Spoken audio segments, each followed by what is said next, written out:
but they're super tight on me and I kind of look like a hoochie mama, so. Hi, I'm Christina and I'm a reseller. I love hunting for old treasure that's been left behind, finding it a new home, and maybe having a little fun along the way. You can follow my journey on Instagram at little.black.hanger. You can shop my amazing clothing finds on POSHMARK at littleblackhanger without the vowels. And you can find everything else in my Etsy shop at Altera Vita Vintage. So for this first project, you're going to need a sweatshirt or t-shirt of your choosing. You're going to want a measuring tape, a Sharpie, and a pair of scissors. First, you want to start by laying your shirt on a flat surface. You want to make sure that the front and back hem line up together so that when you make your cut, the cut is even in the front and back. So here's where your tape measure comes in. You're going to want to lay it from the shoulder down, and I usually mark somewhere between 19 and 20 inches, usually right at 19 and a half, so that I have room for when I'm cutting. It usually ends up, and after it's washed, it usually ends up to be about 19 inches long, which seems to be a really good cropped length. It's not too short, not too long, so that's where we're gonna mark it, 19 and a half. All right, so now you've got your mark done. One tip that I do wanna give you guys with sweatshirts, you see how the banding is like bunched up right here? I go ahead before I even cut, crop it right here. I go ahead and cut this band off so that the bunching isn't there. This just allows me to lay the garment as flat as possible, and it doesn't cause bunching or uneven cutting. So I'm gonna go ahead and cut the band off. All right, so as you can see from cutting the band off, the cut is very jagged from where it was bunched up, but we don't have to be too concerned about that because it's not our final cut. So that's why I like to do that before making my final cut. Another tip is to run your scissors in a straight line across. This will create like a little indentation, and it creates kind of a guide so that you can do a straight line cut. The key is to keep your scissors laid flat along the surface to help guide you, and take it slow. So now you see we have our finished product, and I'm just going to throw this in the washing machine and it'll be all done. All right, so moving on to our cutoff shorts. I have got a pair of vintage Tommy Hilfiger mom jeans. I've got my scissors, my Sharpie, and my measuring tape. All right, so just like with the sweatshirt, I'm gonna lay my jeans out flat. I find it very helpful to get one leg out of the way and just get this leg as flat as possible. Now, the hem doesn't have to be necessarily lined up. Just make sure it's, you know, like this part is not all the way down here, if that makes sense. Line it up as best as possible, but it doesn't have to be precise. So what we're gonna start by doing is we're gonna take our measuring tape, and I like to do at least a 3-inch inseam. This leaves room for shrinkage or distressing so that this inseam isn't super short, but it is the cutoff short length. So I'm gonna mark right there at 3 inches. All right, so this next step is the key to creating the perfect cutoff short shape. You want it to be longer here than it is here. You want it to come up a little bit shorter so that it flatters the leg a little bit more.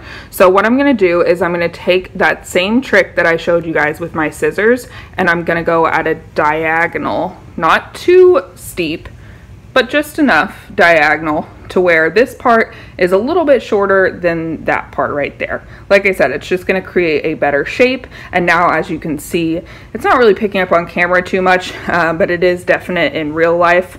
You can see the indentation right here, so that helps give me a guide for when I'm cutting. So I'm gonna go ahead and cut. And I always like to start from the outside in. This helps with the diagonal cut a lot. It's a lot easier to cut diagonally down than it is to cut diagonally up. All right, so as you can see, we've got one leg done. Now we're gonna do the other leg. Now to make these even, I'm just gonna fold my jeans over, line them up again, and then cut right where I cut. So now that I have lined everything up nice and neat, I am now just gonna cut across that line. All right, so now that that's done, you will get something that looks like this. As you can see, the edges are not frayed. Now, one tip I will give you guys, only do this with shorts that are 100% cotton. If they have any type of spandex in them, they will not fray. It will mess up the fraying process.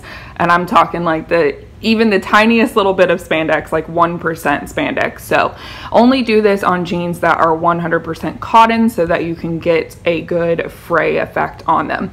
All right, so now I'm gonna show you how to help the fraying process along. All right, so as you can see, there's little like threads hanging out right here. All I'm gonna do is I'm gonna go along the entire edge and I'm gonna pull on them a little bit. You see how they pull out like that with my tweezers. This isn't completely necessary, but it definitely does help the distressing go a lot faster. So this just helps to loosen up those threads so that it becomes a lot more distressed when you put them in the washing machine. So I'm gonna go ahead and do that. You can also use your fingers to do this as well. The tweezers just help for those smaller little threads. Totally take back what I just said. I just experimented and used my fingers to pull all these threads out, and it was so much easier than using the tweezers. So I just taught myself something new. So don't be scared to try new things, guys, because I just figured out a quicker way. Just use what the good Lord gave you, your hands. Right, so now that that's all done, this is what you should be left with, just those loose threads pulled out. And like I said, this will help them to distress more in the washing machine the first time that you wash them, so that way you don't have to wash them like 3 or 4 times to get them to actually distress. So now I'm going to throw these in the wash. Now I did want to mention you could obviously cut some slits right here and cause some distressing right here, and all you would do to do that is just cut straight across slits in different like little lengths. So you would do a longer one, a little shorter one, and you would pull the threads just like you did right here. So that's an easy thing to do. I'm not going to show that in this video just because I'm not going to be doing that to these shorts because they have the Loud patch logo on them, and I want that to be the main focus, not the distressing. So I'm going to go ahead and throw these in the wash, and I will show you what they look like when they come out. I can feel it somewhere inside, haunting. So this is how they turned out. I did try them on in the clip before this, but they're super tight on me and I kind of look like a hoochie mama, so. But this is what they look like, nice and distressed. Definitely pulling the threads out beforehand helps with distressing. As you can see, these look like they've been through the wash a few times, so I'm very pleased with how these turned out. And of course the sweatshirt as well. If you're interested in either one of those items, they will both be in my Poshmark closet, which is at Little Black Hanger without the vowels. I hope you guys enjoyed today's video. If you did, please be sure and give it a thumbs up on your way out. If you haven't already, go ahead and hit that subscribe button and join our family. We would love to have you. I put new videos out every Tuesday and Friday, and I will see you guys on Friday. Bye guys.